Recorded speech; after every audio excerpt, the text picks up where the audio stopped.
بسم اللہ الرحمن الرحیم۔ السلام علیکم ناظرین، رسول اللہ صلی اللہ علیہ وآلہ وسلم کے دور کی بات ہے۔ مسلمان مکہ سے مدینہ ہجرت کر رہے تھے۔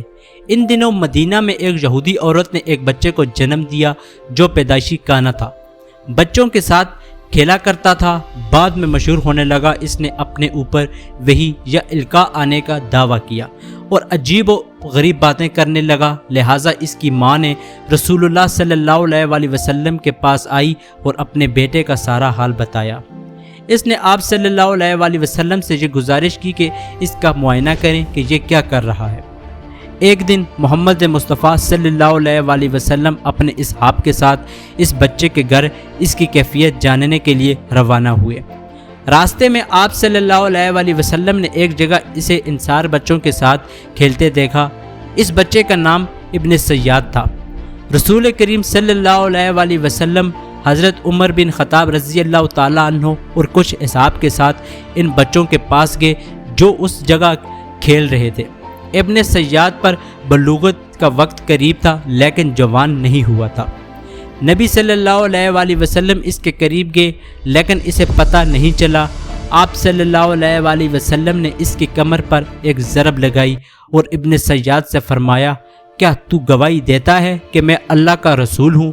ابن سیاد نے آپ کی طرف دیکھ کر کہا، میں گواہی دیتا ہوں کہ آپ اللہ کے رسول ہیں۔ پھر ابن سیاد نے رسول اللہ صلی اللہ علیہ وآلہ وسلم سے کہا، کیا آپ گواہی دیتے ہیں کہ میں اللہ کا رسول ہوں؟ آپ صلی اللہ علیہ وآلہ وسلم نے اسے چھوڑ دیا اور فرمایا، میں اللہ اور اس کے رسولوں پر ایمان لایا۔ اور نبی کریم صلی اللہ علیہ وآلہ وسلم نے اس سے پوچھا، تو کیا دیکھتا ہے؟ ابن سیاد نے کہا، میں سمندر پر عرش دیکھتا ہوں۔ آپ نے فرمایا، وہ ابلیس کا عرش ہے۔ ابن سیاد نے کہا، میرے پاس سچی اور جھوٹی خبریں آتی۔ آپ صلی اللہ علیہ وآلہ وسلم نے کہا، پھر تو تیرا معاملہ الٹ ہو گیا۔ پھر آپ نے فرمایا، میں نے تیرے لیے ایک چھپانے والی چیز چھپائی ہے۔ دراصل نبی صلی اللہ علیہ وآلہ وسلم نے اپنے دل میں لفظ دخان سوچا تھا۔ ابن سیاد کہنے لگا، وہ الدخ ہے۔ اس پر آپ نے کہا، ذلیل ہو جا، تیری قدرت بڑھ نہیں سکتی۔ حضرت عمر رضی اللہ تعالیٰ عنہ نے کہا، اگر آپ مجھے اجازت دیں تو میں اس کی گردن اڑا دوں۔ آپ نے فرمایا، اسے چھوڑ دو، اگر یہ سچا ہے تو اس پر قابو نہیں پا سکو گے، اور اگر ایسا نہیں ہے تو اسے قتل کرنے میں کوئی بلائی نہیں۔ ناظرین، ابن سیاد کی شخصیت اور اس کی ساری ان باتوں کے متعلق ایک مشہور روایت ہے کہ ایک مرتبہ نبی کریم صلی اللہ علیہ وآلہ وسلم اور حضرت ابی ابن کہب ایک کھجور کے باغ میں گئے جہاں ابن سیاد موجود تھا۔ نبی کریم صلی اللہ علیہ وآلہ وسلم کی یہ کوشش تھی کہ ابن سیاد کی سچائی کو دیکھیں، اس سے قبل چھپ کر اس کی ساری باتیں سنی جائیں۔ لہٰذا آپ نے دیکھا کہ وہ اپنی چادر میں لپٹا ہوا تھا اور وہ کچھ پڑھ رہا تھا جس سے اس کے ہونٹ لرز رہے تھے۔ اچانک ابن سیاد کی ماں نے آپ صلی اللہ علیہ وآلہ وسلم کو کھجور کے درخت کے پیچھے دیکھ لیا اور کہنے لگی، یہ تو محمد مصطفیٰ ہیں۔ لہٰذا ابن سیاد کود کر اٹھ بیٹھا۔ نبی صلی اللہ علیہ وآلہ وسلم نے فرمایا، اگر وہ اسے چھوڑ دیتی تو آج اس کا معاملہ مجھ پر واضح ہو جاتا۔ مدینہ کے لوگ کہا کرتے تھے کہ ابن سیاد پر کہانت کا اثر تھا، یا اس کے پاس شیاطین آتے تھے جو اسے عرش الہی کی خبریں دیا کرتے تھے۔ دراصل نبی صلی اللہ علیہ وآلہ وسلم نے ابن سیاد کے معاملے میں سکوت اختیار کیا تھا، کیونکہ آپ صلی اللہ علیہ وآلہ وسلم کی طرف یہ وحی نہیں کی گئی تھی کہ ابن سیاد کی کیا حقیقت ہے، جبکہ کچھ صحابہ کا یہ خیال تھا کہ ابن سیاد دجال ہے۔ مثال کے طور پر حضرت جابر بن عبداللہ اللہ کی قسم اٹھا کر کہتے تھے کہ ابن سیاد دجال ہے۔ حضرت عمر رضی اللہ تعالیٰ عنہ نبی کریم صلی اللہ علیہ وآلہ وسلم کے سامنے ابن سیاد کو دجال کہا کرتے تھے، لیکن آپ نے اس بات کا اقرار کرتے اور نہ ہی انکار۔ تاریخی کتابوں میں ابن سیاد کے متعلق یہ بھی آتا ہے کہ اس نے اور اس کی ماں نے بعد میں اسلام قبول کر لیا تھا، اور ابن سیاد لوگوں سے کہا کرتا تھا کہ وہ دجال نہیں ہے، لیکن اس کے باوجود لوگ اس کی نفسیات کے متعلق شک میں رہا کرتے تھے، کیونکہ وہ ہمیشہ عجیب و غریب باتیں کیا کرتا تھا۔ لہٰذا حضرت ابو سعید خدری رضی اللہ تعالیٰ عنہ بیان کرتے ہیں کہ ہم حج یا عمرے کے لیے نکلے تو ہمارے ساتھ ابن سیاد بھی تھا۔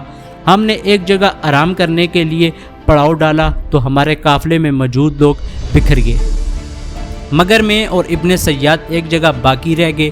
مجھے ابن سیاد کو دیکھ کر بہت خوف محسوس ہوا، کیونکہ اس کے بارے میں لوگ بہت سی باتیں کیا کرتے تھے۔ حضرت ابو سعید کہتے ہیں کہ اس نے اپنا سامان میرے سامان کے ساتھ ملا کر رکھ دیا۔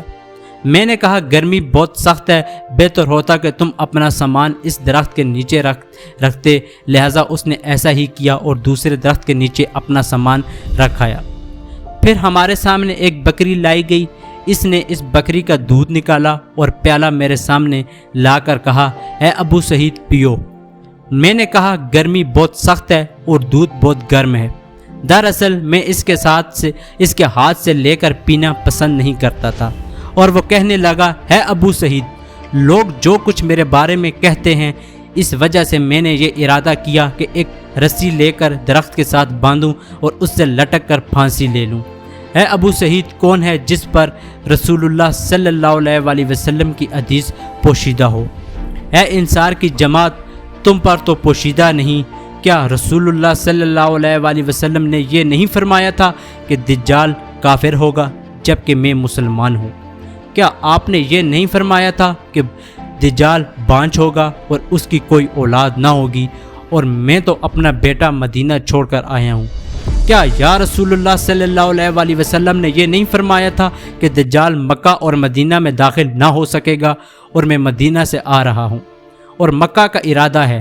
حضرت ابو سعید کہتے ہیں کہ کیا تھا کہ میں اس کی باتوں میں آ جاتا اور اس پر یقین کر لیتا، مگر وہ کہنے لگا، اللہ کی قسم، میں دجال کو جانتا ہوں اور اس کی پیدائش کو بھی، اور اس وقت کہاں ہے اس کا بھی مجھے علم ہے۔ حضرت ابو سعید نے کہا، ساری عمر تیری تباہی ہو۔ ابن سیاد یزید ابن معاویہ کے دور تک مدینہ میں تھا، اور جب کربلا کا واقعہ پیش آیا اس دن یہ غائب ہو گیا اور پھر کبھی کسی کو نظر نہ آیا۔ ابن سیاد کی شخصیت کے متعلق مختلف آراء ہیں۔ علماء و محدثین کی ایک جماعت کے نزدیک ابن سیاد مسلمان تھا اور مدینے میں نہیں مرا۔ جب اس کا نماز جنازہ پڑھایا گیا تو اس کا چہرہ کھول کر لوگوں کو دکھایا گیا تاکہ بات واضح ہو جائے۔ ابن سیاد نے جہاد بھی کیا تھا اور حج بھی، اور مسلمانوں کے درمیان زندگی گزاری، لیکن وہ خود ایسی باتیں کیا کرتا تھا کہ لوگ اس پر شک کرتے تھے۔ بعض علماء نے لکھا ہے کہ نبی صلی اللہ علیہ وسلم نے اس امت نے جن دجالوں کے آنے کی خبر بھی ہے جو قیامت سے قبل ظاہر ہوں گے۔ ابن سیاد اور دجالوں میں سے ایک دجال ہے، لیکن وہ دجال اکبری نہیں جو قیامت کے قریب نکلے گا۔ یہ قول سب سے رابع اور معقول مانا جاتا ہے۔ ناظرین، ابن سیاد کے متعلق آپ کی کیا رائے ہے؟ آپ اپنی معلومات کمنٹ باکس میں ضرور بتائیں۔